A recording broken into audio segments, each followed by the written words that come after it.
petite licorne. Aujourd'hui on se retrouve pour un nouveau tag qui est le Christmas Classic Book Tag que j'ai découvert sur la chaîne de Hélène Petit-Elf. Et donc tout au long de ce tag on a mis donc des petites catégories sur le thème de Noël, donc des chansons de Noël et des films de Noël.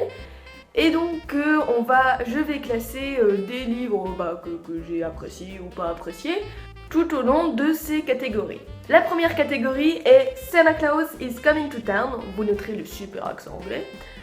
Un livre que tu aimerais que le Père Noël t'amène cette année.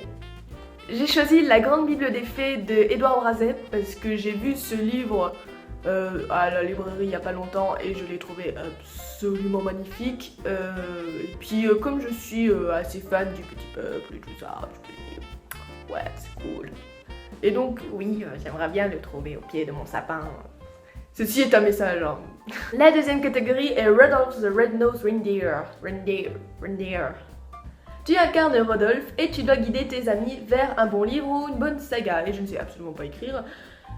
Que choisis-tu? Et donc moi j'ai choisi The Infernal Devices de Cassandra Clare, étant donné que c'est hors catégorie Harry Potter, je trouve que c'est l'une des meilleures sagas. Et franchement c'est une saga qui est absolument drôle, touchante et tout. Je me suis toujours pas remise, ok? Donc ça fait 6 mois, je me suis toujours pas remise.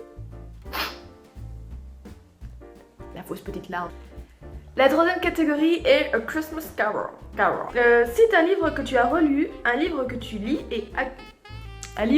actuellement et un livre que tu as prévu de lire en 2016. Donc comme le tag datait de l'année dernière, j'ai mis 2016 au lieu de 2015, hein, parce que ce serait un petit peu logique. Bref.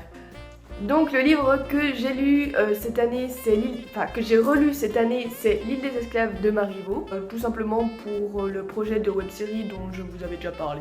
C'est une super pièce de théâtre, assez satirique, etc., mais vraiment cool, donc je la conseille fortement. Le livre que je suis en train de lire actuellement, c'est Voleur de vie de Franck Adria. Je le trouve absolument génial. C'est l'histoire d'un voleur, oui, d'un voleur. Et en fait, il trouve... Enfin, ce qu'il préfère dans voler des portefeuilles, c'est les cartes d'identité de ses possesseurs. Et en fait, il s'imagine plusieurs vies autour de ça, etc. Sauf que sa vie, elle va être un petit peu chamboulée. Je vais pas dévoiler l'intrigue, hein. Mais j'ai rencontré l'auteur dans Ma douce patrie de la Franche-Comté, au Festival des Mots Doux, qui est un festival littéraire assez petit mais qui est plutôt sympa, et c'est vraiment un personnage assez attachant et tout de suite il m'avait donné envie de lire son livre. Voilà. Le livre que j'ai prévu de lire en 2015, c'est le tome 1 de Dune de Frank Herbert, étant donné qu'on n'arrête pas de m'embêter avec ça, il faut absolument que je le lise. La quatrième catégorie est Miracle on the Football Street. Vous noterez le super accent anglais. Un livre que tu as réussi à finir par miracle, et donc c'est L'héritière de Caracas. Tout simplement parce que je l'ai absolument pas aimé. L'héritière de Caracas, c'est donc la suite de la sélection de Caracas.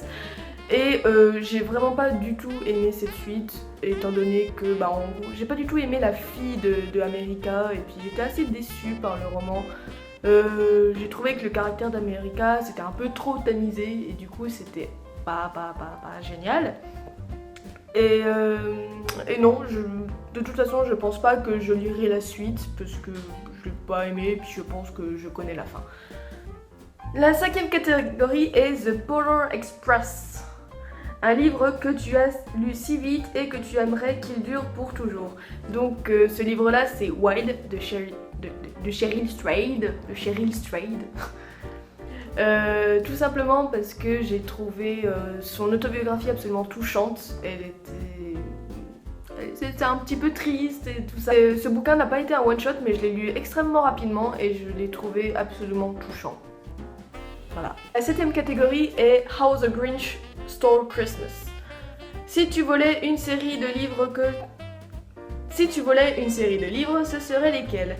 Et donc j'ai choisi Kirina de Sarah J. Maas, étant donné que ça fait un petit moment que je le ziote en librairie, et puis voilà, mon porte-monnaie il me dit non, mais j'aimerais bien, donc quitte à les voler.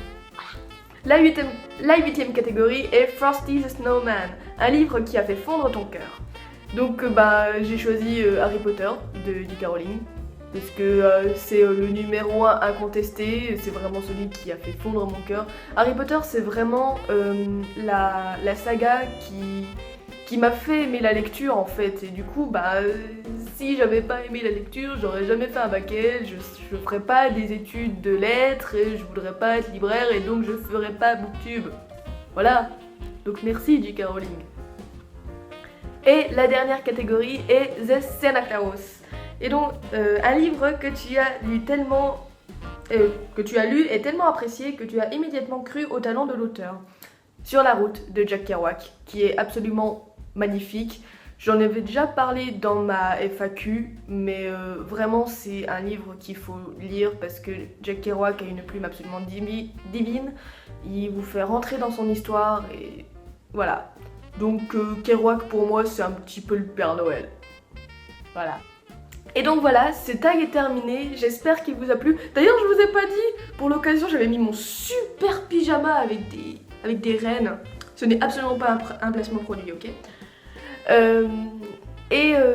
Du coup ce tag est terminé et j'espère que il vous a plu.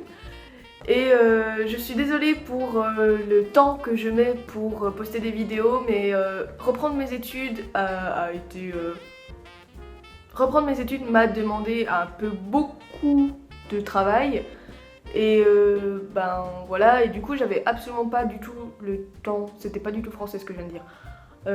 J'avais pas du tout le temps pour tourner, les vidéos sont toutes écrites, le problème c'est que trouver le temps pour tourner ça devient un certain problème. Donc voilà, j'espère que vous me pardonnerez, s'il vous plaît, je peux faire la petite larme. Et donc je voulais aussi vous remercier étant donné qu'on a dépassé les 270 abonnés et c'est vraiment énorme. Donc voilà, pour ça je vous fais des énormes bisous et puis je vous aime mes licornes.